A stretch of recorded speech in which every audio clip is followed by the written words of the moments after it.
नमस्कार दोस्तों, आपके अपने YouTube चैनल वैज्ञानिक न्यूज चैनल में आपका हार्दिक स्वागत है। आशा करता हूँ कि आप सभी ठीक होंगे। तो दोस्तों, आज DRDO सेकंड शिफ्ट का जो एग्ज़ाम हुआ था, तो वो एग्ज़ाम में मैंने खुद ने दिया है।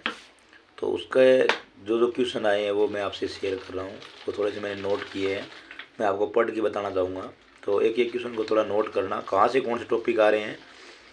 आपके कल 7 तारीख को जो एग्ज़ाम है उनकी ज़रूर हेल्प मिलेगी उनसे, और उसी आधार पे आपको थोड़ा बहुत देख के जाना है। वैसे आपने जो तैयारी की है वो दी बेस्ट है, टॉप है, पर एक बार थोड़ा नोट कर लें। सबसे पहले बात करूँगा मैं मैथ की। तो मैथ में चक्रवृद्धि ब्याज से 2 क्वेश्चन आए थे, और उसके बाद में एक अंकित मूल्य से रिलेटेड सवाल आया था, और एक सवाल पाइथागोरस प्रमेय से आया था जिसमें कर्ण और लंब दिया था, आधार निकलवाया था। एक घन का क्षेत्रफल निकलवाया था, और एक डायरेक्ट संख्या दी थी 529 किसका वर्ग है, वो 23 का वर्ग होता है, वो क्वेश्चन आया था। 2 क्वेश्चन LCM और HCF के आए थे, तो वो निकलवाए थे। तो वो आप इस तरह की आपको तैयारी करनी है। और मिश्रण और अनुपात का भी आया था, एक दूध में कितना पानी मिलाया जाए कि पहले जो लाभ हो रहा था उसमें 20% की वृद्धि हो जाए, इस तरह का क्वेश्चन था।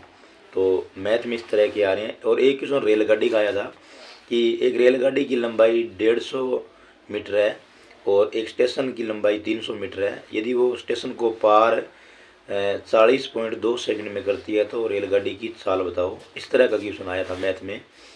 वहीं बात करूं मैं थोड़ी जीके की, तो 10-12 क्वेश्चन आ रहे हैं। तो उनमें मेरे 5-4 क्वेश्चन याद है, वो मैं आपसे शेयर कर रहा हूँ। तो उसमें पहला क्वेश्चन आया था कि राज्यसभा के सदस्य का उम्र कितनी होनी चाहिए। तो उसका राइट आंसर शायद आपको भी पता होगा, पर मैं आपको बता देता हूँ कि उसकी एज होती है 30 वर्ष। तो वो आया था। और उसके बाद जीके का एक आया था कि स्वराज हिंद पुस्तक, इससे रिलेटेड कुछ प्रश्न था, वो आया था।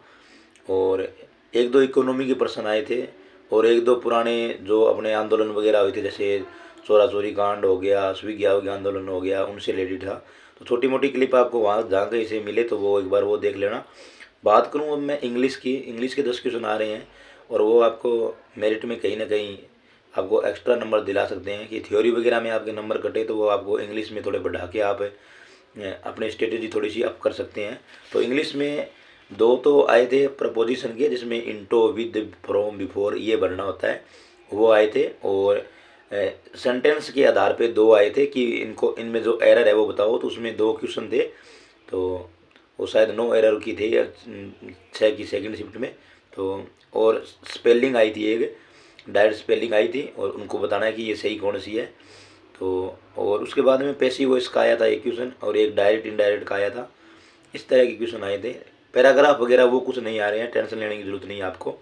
तो इस तरह के क्वेश्चन आपको इंग्लिश में देखने को मिल जाएंगे। वहीं बात करूं मैं रीजनिंग की, तो रीजनिंग में एक क्वेश्चन ब्लड ग्रुप का आया था कि मान लो कि मेरे पापा हैं और उनके हम 2 लड़के हैं, और जो मेरे से बड़ा भाई है उसकी लड़की का मेरे साथ क्या संबंध है, इस तरह क्वेश्चन आया था। तो उसका राइट आंसर होगा भतीजी, आया था वो। तो और एक प्रश्न है घड़ी से आया था कि 2 बजने पे एक घड़ी 3 सेकंड का समय ले रही है, तो 7 बजने तक कितना टाइम लेगी। तो वो 1:30 के हिसाब से 10:30 का शायद उसमें आंसर सही होगा मेरे हिसाब से। आप एक बार चेक कर लेना। इस तरह का क्वेश्चन आया था। इससे रिलेटेड क्वेश्चन ही आपको देख के जाने हैं ताकि आपकी एग्ज़ाम में हेल्प मिले। उसके बाद रीजनिंग में कोडिंग डिकोडिंग का आया था एक 5, उसमें 8-8 अक्षर दे रखे थे, PQ, PQR, PP, QQQ ऐसे करके दे के 4-4 का जोड़ा दे रखा था, और नेक्स्ट में जोड़ा आना है वो पूछ रखा था। उसके बाद बात करूँ मैं, एक दिशा का क्वेश्चन आया था कि BC से पूर्व में है और C के राइट में A है, तो A और B के आपस में कॉन्टेक्ट पूछ रखा था कहाँ है। तो उसमें पूर्व दिशा का था, वो उसमें राइट था। तो ये मेरे अकॉर्डिंग बता रहा हूँ, मैं कोई आंसर के हिसाब से नहीं बता रहा, जो मैं करके आया हूँ वो बताया है। तो इसी आधार पे एक आया था ये सिंटम सीटिंग अरेंजमेंट का एक क्वेश्चन आया था। तो इस तरह के क्वेश्चन आ रहे हैं। और वहीं अब मैं बात करूँगा थ्योरी की, जो सबसे ज़्यादा आपको नंबर बढ़ाने में हेल्प करेगी। 80 क्वेश्चन आ रहे हैं डायरेक्ट, 41 नंबर क्वेश्चन है डायरेक्ट, वहाँ पहुँच जाओ, वहाँ से आप डायरेक्ट करते रहो। बीच बीच में 1-2 सवाल मैथ के आते रहेंगे। और वैसे इसमें कोई सीक्वेंस नहीं है इनका कि भी कौन सा प्रश्न पहले आएगा, पर आप लगभग 41 नंबर क्वेश्चन से 120 तक डायरेक्ट चलोगे। और सबसे बड़ी बात यह है टाइम मैनेजमेंट रखना है। तो इसमें जो क्वेश्चन आए वो मैं आपको बता देता हूँ। एक फ्लिप फ्लॉप के बारे में क्वेश्चन आया था, जो अपने इलेक्ट्रॉनिक्स थ्योरी में होता है। फ्लिप फ्लॉप में उनकी इनपुट दे के आउटपुट पूछ रखी थी, वो बतानी थी। एक एक्स नोर गेट के बारे में पूछ रखा था, क्या पता कल वाली शिफ्ट में एक्स और के बारे में पूछ ले, नैंड के बारे में पूछ ले, नोर के बारे में पूछ ले, और के बारे में, नोट के बारे में, यानी कल 3 शिफ्टें हो रहे हैं तो उनके बारे में पक्का एक क्वेश्चन आएगा। उसके बाद पूछ रहा था सीआरओ के बारे में एक क्वेश्चन था, थियोडरे ऑसिलोस्कोप के बारे में एक क्वेश्चन आया था। और एक आया था मोटर से जो स्थिर गति नियंत्रता बनाए रखेगी, जिसमें cumulative compound, long shunt, short shunt, differential long shunt, differential short shunt, इस तरह का क्वेश्चन आएगा, ये आया था। और उसके बाद में थ्योरी के जो क्वेश्चन और आए हैं वो बता दे रहा हूँ। सब स्टेशन में कौन सा ट्रांसफार्मर लगा होता है, तो जो उनको डाउन करने के लिए वोल्टेज को, वो क्वेश्चन आया था। और उसी के साथ ये क्वेश्चन सेल से आया था, कि सेलों को इस तरह जोड़ा गया, 2 सेल सही जोड़े थे, एक उल्टा जोड़ा हुआ था, तो उसके बाद वोल्टेज पूछ रखी थी। तो 2 सेल उल्टे जुड़े हुए हैं और 2 सही है, एक उल्टा है, तो जो उल्टा है वो जो सही है उसकी खपत कर लेगा, और जो मतलब एक है वो एक ही खपत कर लेगा, 3 में से एक सही चलेगा। इसका एक है आया था कि यदि वोल्ट मीटर को एमीटर की तरह जोड़ देंगे तो क्या प्रभाव पड़ेगा, वो आया था। और एक ट्रांसफार्मर रेशो निकलवाया था, वो क्वेश्चन था। तो उसमें N1 का मान निकालना था, N2 का दे रखा था, V2 का दे रखा था और V1 का दे रखा था। तो एक ये सवाल था।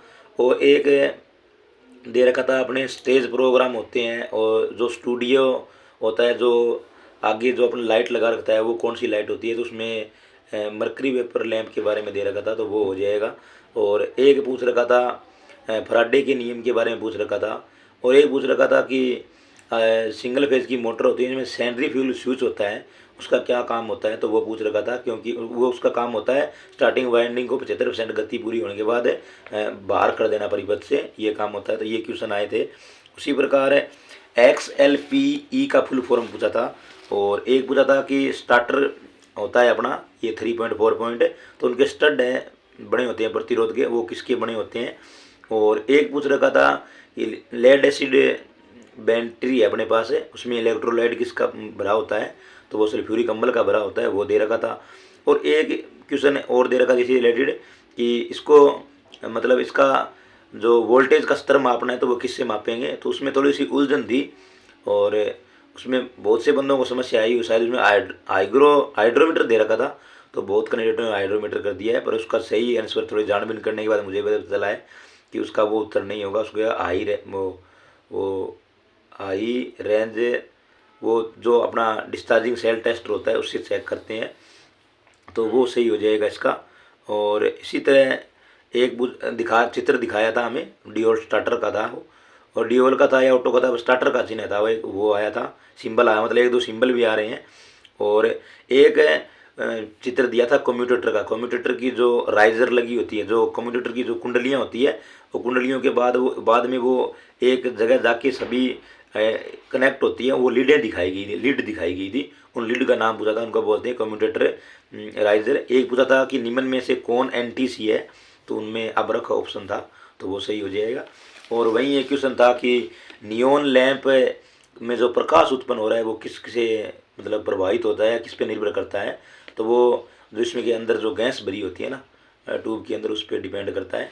और एक क्वेश्चन पूछ रखा था, मतलब 15 एम्पियर आपके पास लोड है और 250 वोल्टेज दे रखी है, तो वहाँ पे उस पलक या उस परिपथ के लिए आपको जो अर्थिंग करनी है, वो अर्थिंग का वायर का मतलब गेज क्या होना चाहिए, SWG में पूछ रखा था, तो वो आप एक बार थोड़ा सा देख के जाना, इससे रिलेटेड क्वेश्चन है। तो इस साथ एक क्वेश्चन प्रतिशत स्लिप निकलवाई थी, तो वो भी आपको देख के जानी है। और मेगर की जो CC करंट कोयल होती है, तो करंट कोयल का मान 0 हो तो उस पर क्या प्रभाव पड़ेगा, वो क्वेश्चन पूछ रखा था। और एक ट्रांसफार्मर का पूछ रखा था, ट्रांसफार्मर किस धात पे काम करता है, और बैटरी की क्षमता किसमें मापी जाती है, ये क्वेश्चन दे रखा था। और एक क्वेश्चन दे रखा था कि फ्रीक्वेंसी में आवर्तकाल दे रखा था 1 मिली सेकंड है, तो आप उसकी फ्रीक्वेंसी निकालो, तो उसकी 1000 अल्टज हो जाएगी, वो निकालनी थी।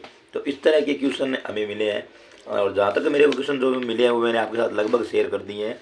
इतने ही क्वेश्चन आए हैं। जैसे ही कोई और क्वेश्चन मेरे को मिल गए तो मैं नेक्स्ट वीडियो तक अपलोड कर दूंगा। यदि ये जानकारी आपको अच्छी लगी हो, आपको ऐसा लग रहा है कि जो स्टूडेंट है आगे शिफ्टों में एग्ज़ाम देंगे उनके लिए कहीं ना कहीं हेल्पफुल होंगे, तो इस वीडियो को ज़रूर आगे से आगे शेयर करें, और वीडियो को लाइक शेयर और कमेंट करना न भूलें। जो कैंडिडेट चैनल पे नए हैं वो चैनल को सब्सक्राइब कर लें और बेल आइकन के घंटे को प्रेस कर लें। धन्यवाद।